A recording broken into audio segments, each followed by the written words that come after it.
Hi, welcome to my channel. In today's video, I'm going to be talking about baby-led weaning. I'm going to be talking about tips, safety precautions, my own experience with baby-led weaning, as well as some first foods that you can feed your baby. So if you want to hear all about baby-led weaning, then just keep watching. My name is Lindsay. I am a mom to a 1-year-old. Hayden just turned 1 just last week, and we had the most fun celebrating him. I will be posting a video up on my channel soon about his party. So if you want to see that, then please hit that red subscribe button. And I do videos all about motherhood and lifestyle, and I would love to have you subscribe and stick around for future videos. So, baby-led weaning. First, let's talk about what is baby-led weaning. Weaning is the gradual process of baby learning to eat solid foods and weaning themselves off of breast milk or formula. So for the first year of life, breast milk or formula is the #1 source of nutrition.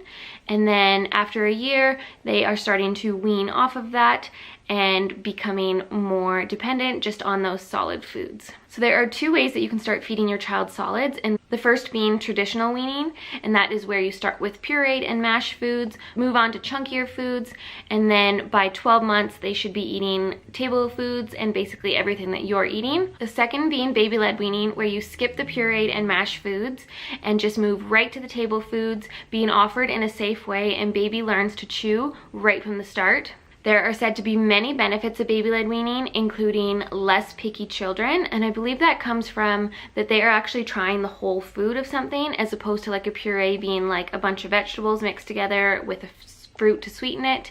They're actually trying the whole food of something when they're baby-led weaning, so I believe that that's where that comes from. It is also said to lead to lower rates of obesity later in life, and that is because baby learns to regulate fullness. It also leads to better hand-eye coordination a little bit younger, and it is really just less of a struggle. So we actually gave Hayden purees about 2 or 3 times, and it was just not fun for either of us. He was not interested, he did not want to eat them, and I kind of felt like I was forcing them on him. And I was on the fence about doing baby-led weaning, and from his experience with purees, I was just like, yep, I'm doing baby-led weaning because this is not enjoyable for me, it's not enjoyable for him, so I just want to be able to put the food in front of him and he's going to decide what he wants to eat. So where I learned about baby-led weaning was I borrowed a couple books from the library. I will put the books that I read up here on the screen. I found them very helpful and I totally recommend them. One of the things I found interesting was that they said that pureed baby food was actually brought onto the market many decades ago, when doctors and pediatricians were actually telling parents to feed their baby much younger than is recommended now, you know, around like 2 or 3 months, where at that age they do not have the ability to pick up and learn to chew their food. So that's why baby food was introduced on the market, and it has just stayed, even though at 6 months it's not really developmentally necessary for them to need a pureed food. So I found that super interesting, and that was one of the main reasons that I wanted to do baby-led weaning. And the cookbook is very good to show you how to properly serve safe foods, making them a little bit easier to be held and picked up by baby. So I just want to throw in a disclaimer and just state that I am not a doctor or anything, nor am I an expert in feeding babies. I'm just a mom who was very successful with baby-led weaning, and I just want to share my tips and stuff that I've learned along the way. So one of the main questions about baby-led weaning is when to start. So the general age for baby-led weaning is 6 months, and that doesn't mean that right at 6 months every baby is ready, because there are some other signs of readiness that you want to be looking for. But the general thing is 6 months, and that is because you don't want to actually start feeding before 6 months, because the World Health Organization now recommends 6 months and not earlier, because they say that the baby's gut is not fully developed to be able to handle solid foods.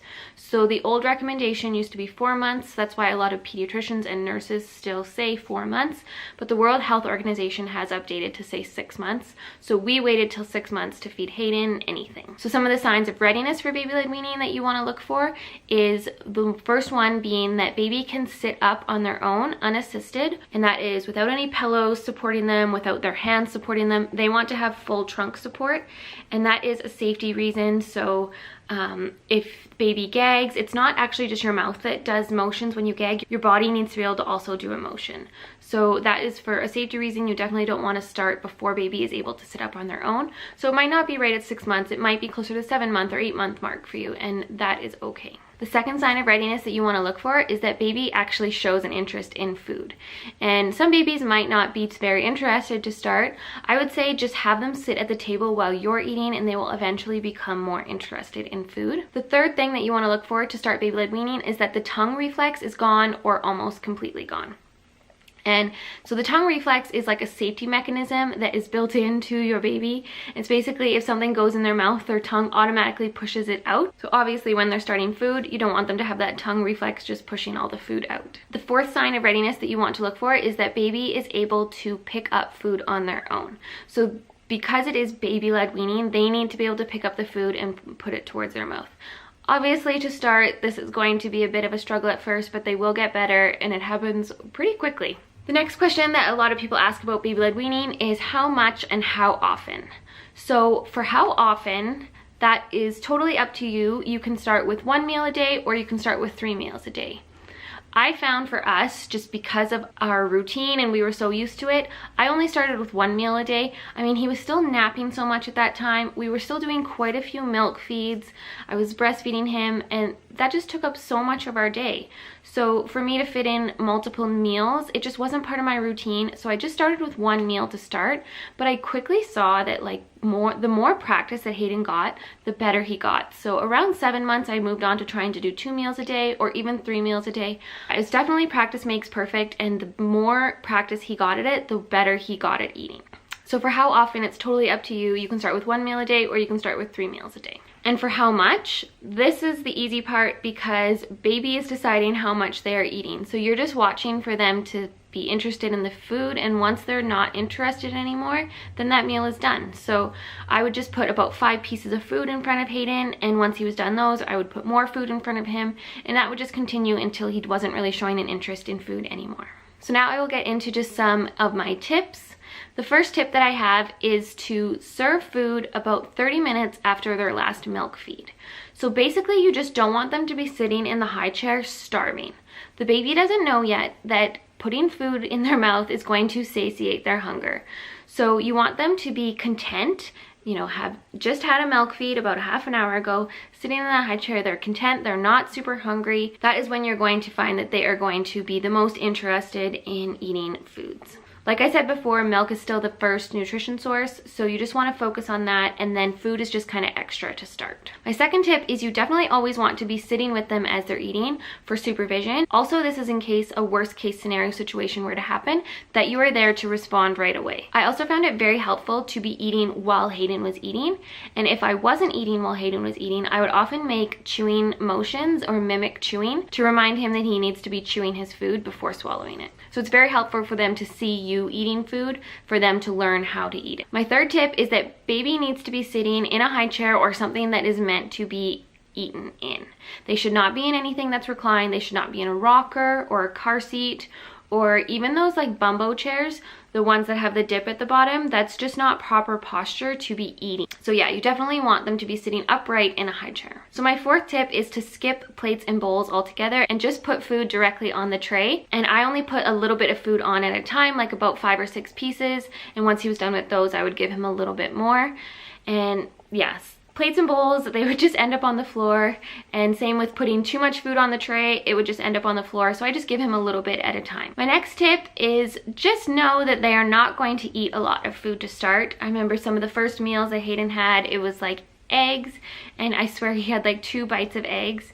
And when he had banana, he would just like squish it up in his mouth and then spit it out. He ate very little to start, but I promise you they will learn and start to eat more foods as time goes on. It's all a learning process, and they will start getting more food actually in. My next tip, well, it's not actually really a tip, it's just my thoughts on it. Some people say that with baby-led weaning, you can't do any sort of spoon feeding.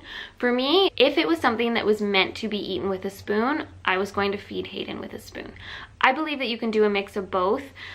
If your daycare only does purees, I believe that you can still do baby-led weaning at home. It's good for baby to actually learn to close their mouth around a spoon as well. That's something they've never done before either. So I believe it's good to do both. So if I was feeding Hayden something like yogurt or something, I would definitely feed it to him with a spoon. Even now at 12 months, he's not He obviously really can't use cutlery yet, so I still feed him yogurt with a spoon. I have started to give him a spoon as well, but it's just learning. That's a fun little process. So yeah, I don't believe the whole thing that like you can only do baby-led weaning and you can't do any purees.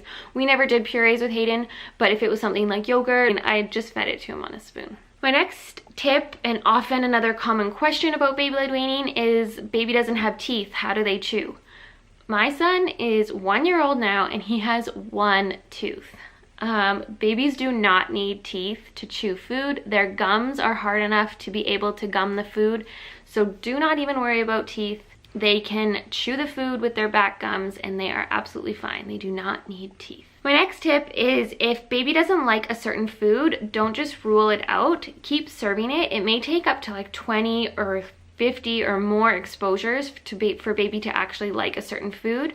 If it's a vegetable or something, I just cook it in butter and he will eventually eat it. Like one of his favorite foods is zucchini and I fry that in butter. So I wouldn't rule out a food just because they didn't like it once. Keep serving it to them and they may eventually come around to it. The next thing I want to talk about is one of the most common concerns with baby-led weaning, and that is gagging. So the first thing to know is that gagging and choking are two totally separate different things. Yes, gagging could lead to choking, but it is very unlikely if you are serving safe foods. So with baby-led weaning, gagging is going to happen. It is part of the learning process. They are learning how to manipulate that food in their mouth. It is their body's way of telling them that nope, this food isn't going to fit down there, so you are not swallowing it. So just sit back and let them work through it. Do not intervene. One of the worst things that you could do is a sweep inside of their mouth, because you actually run the risk of pushing that food back and causing a choking incident. So you definitely do not want to do a sweep inside their mouth. Just sit on your hands if you have to and do not intervene. They need to work through it themselves. But yeah, with baby-led weaning, gagging is going to happen, and I promise you it will get better once they continue to learn. They've never done this before. They are just learning how to eat, so it is a learning process and they will get better. It is also important to familiarize yourself with the difference between gagging and choking. So I will put a little graphic up on the screen here so that you know the difference between gagging and choking.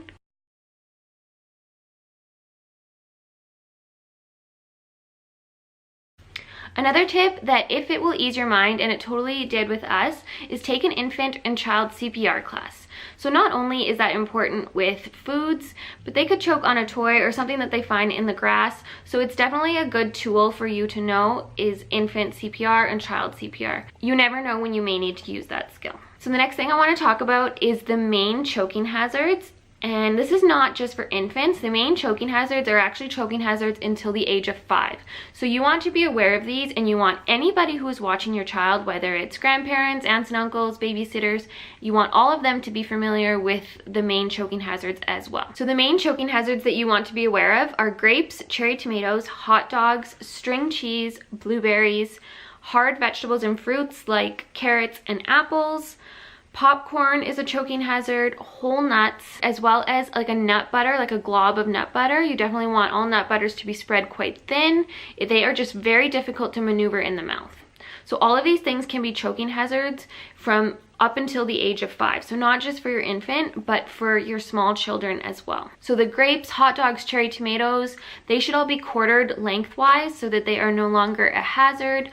The hard veggies and fruits, they should be softened, so either steamed or roasted. String cheese should be into quarters. Blueberries can either be cut in half or quarters or squished between your forefingers. Things need to be soft enough for you to squish them in between your fingers. Otherwise, they can be a hazard for baby. Going into first foods that you can feed your baby, you definitely want things to be very soft to start and things that can be squished in between your fingers. So some of the first foods that we fed Hayden were yams and sweet potatoes, roasted, butternut squash, roasted as well. Food should be about the width and length of a finger, so baby has room to grab it in their hand with a little bit of the food still sticking out. Avocado was one of the first foods that we gave him, and banana. For avocado, a lot of people say to leave the skin on for it to be something for them to grip, but I did that with Hayden once and he got a little bit of the skin in his mouth, and then I was like, nope, and I took all the skins off. I just didn't wait for the avocado to be too ripe and made it so it was still grabbable for him. For bananas, an interesting way to serve a banana is if you open the banana on the other end and kind of stick your finger down it, it splits into 3, which is a perfect way to offer your child a banana, just the size that it comes out as. Egg strips were one of the first foods that we fed Hayden, so I just scrambled an egg and cut that into strips afterwards. Zucchini was another one that we fed Hayden. So if you'll notice, all of these foods are extremely soft for them to be able to learn with. And a lot of these foods I just gave to him quite often, and I was just repeating a lot of the same foods to start. And that would just give him lots of practice, and that's how he got really good at eating. So if you stuck around for this whole video, thank you so much for watching. I really appreciate you being here, and I really hope that you hit that red subscribe button so you can keep up with all of our future videos. So yeah, thanks again for watching. I hope you have a really good day and a really good week, and I'll see you next time. Bye!